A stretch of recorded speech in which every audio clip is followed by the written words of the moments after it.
So I want to talk briefly for a second about standing on a bended knee. Haven't been out in a while, but this has kind of hit my spirit, and I feel the need to share it with the hopes that perhaps it would inspire someone else in their journey, standing, albeit on a bended knee. September the 5th, earlier this month, the Nike company released their Just Do It campaign, unveiled it and unrolled it in dramatic fashion in conjunction with the first week, I believe it was, of the NFL season. Now, this is extremely interesting because the NFL is the most popular brand of sports entertainment in America. May not be the most lucrative in terms of what they pay the players, but it is definitely American football the most popular. Now, Nike has at their disposal a number of athletes on the roster, including athletes that do not play basketball but are at the top of their respected sports, namely LeBron James and Serena Williams. They chose to use as the headliner, as the face of this particular Just Do It campaign, a former NFL player, former San Francisco 49er, Colin Kaepernick. Now, this is extremely interesting because what I come to understand is that Colin Kaepernick's contract with Nike was on its way to expiring. And so not a lot of people knew what was going to be of Colin Kaepernick as it related to his partnership with Nike. But in again, as I say, dramatic fashion, Nike chose to use him and use him in a substantial way, to the chagrin of a lot of people, as they burned some of their shoes openly, which I found extremely interesting. But of course, it is their right. I applaud Nike for making this particular choice, right? But I want to stress that this choice was not a moral choice. I can't even tell you necessarily it was a political choice, at least not first and foremost. It was first and foremost a business decision. And, take your hat off to Nike.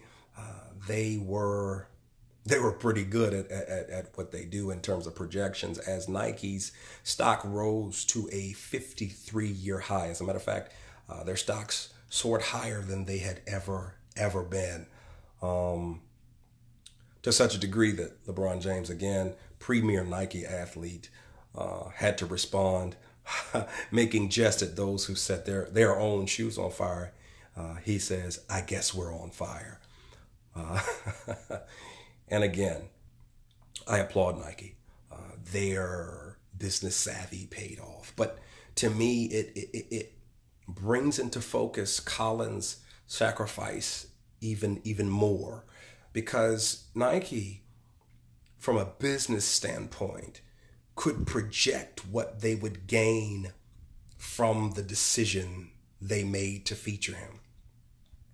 Conversely, Colin knew what he would lose as a result of taking a stand, albeit on a bended knee. You see, Nike pays Colin Kaepernick, and that's great. That's wonderful. He provides a service. They utilize that service. But as it relates to the NFL, Nike's stocks have soared, but Colin still, though capable, does not have a job in the NFL. And I want us to consider this for a second, again, because back in 2002, Tim Tebow, who is a brother in Christ of mine, I hold no ill will toward Tim Tebow. I hold nothing but the highest regard for Tim Tebow. He kneels at the flag during the national anthem in the same fashion that Colin Kaepernick did. And he kneels because he says, I will not stand for a country that supports abortion. And at that time, a lot of my Christian brothers and sisters sided with him. Or what a model player, what a model man, what a model Christian he is. And I too, was and am proud of Tim Tebow for exercising his right. But on the same hand, in the same breath, my brother Colin Kaepernick, who is also a believer, though many people may not know, took a similar stand with a similar type of righteous indignation, albeit for a different reason, because there were people who were discriminated against, oppressed, belittled, demeaned, criticized, and even murdered. And the difference in the responses to me only show one thing, because Tim Tebow went on to continue with an NFL career, and many sports commentators will tell you that perhaps he did not have the acumen to play at the professional level, at least quarterback, but he continued on and has gone on to be America's darling and play baseball, despite some of the same criticisms by sports commentators related to his athletic prowess or being able to play at the professional level at least. What it shows us is not only that the struggle is real for minorities in this country, but even more so and more importantly, the hypocrisy of America is real. The bottom line is that we don't want to look at what Colin was trying to highlight. The injustices in America that still exist. What we refuse to recognize is that racism is still the cancer that is eating America from the inside out, because we refuse medical intervention. See, here it is. Standing on a bended knee seems absurd. It seems like a paradoxical statement. How can you stand when on bended knee? And yet, the believer must understand that perhaps this is the best posture we could have. Many fights, or at least the most important battles, are not won with fists, but must be won using different methodology. If we're going to win over the hearts and minds of our fellow Americans and the world, then some of the conventional warfare is not going to work for us, for we wrestle not against flesh and blood. Well, we need to understand that bended knee is perhaps the best way to stand.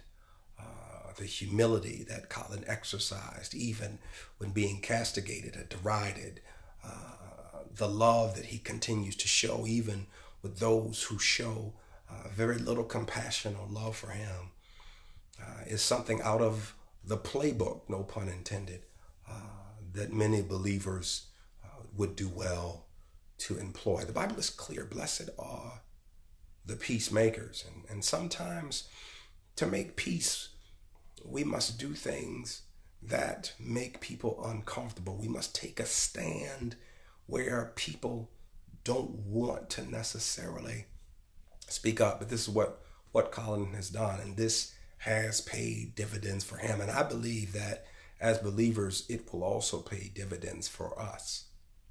If we begin to stand, albeit on a bended knee, if we begin to unconventionally stand up and voice and protest where there is wrong, then I believe that we will find ourselves, though uncomfortable, on the right side of history, on the right side of our faith, on the right side of the battle.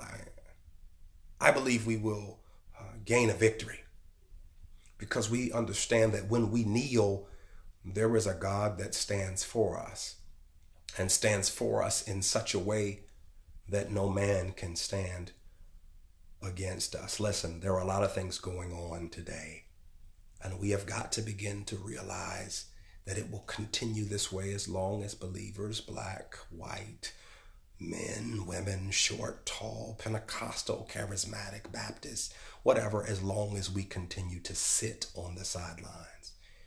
It is not time to sit, but it is time to stand, even if it means we need to stand on a bended knee.